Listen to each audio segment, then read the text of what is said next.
So yesterday was the installation day. Everyone picked up their tree huggers that they had turned in and sewn them on the trees, or had their friends or different volunteers help out. And that went really smoothly. There were very minor hiccups. And people could pick up their tree huggers here and at Discerning Eye, and it went really well.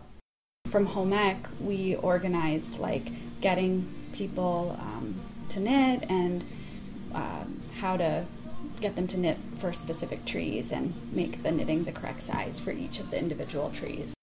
We have a special events committee of which Joni Schrupp and myself are co-chair.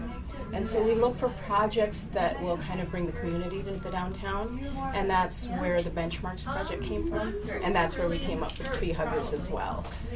We started with 99 trees. We ended up with 130 some, and we had over 200 knitters.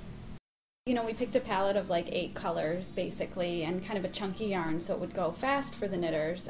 And we let them decide, though, we told them how many stitches to put on for their specific tree, but then they were able to use the colors in any way they wanted and knit whatever stitch design they wanted. So I think that really, we kind of gave them a framework, but then they really played around with it, and I think each individual knitter really showed off their own creativity.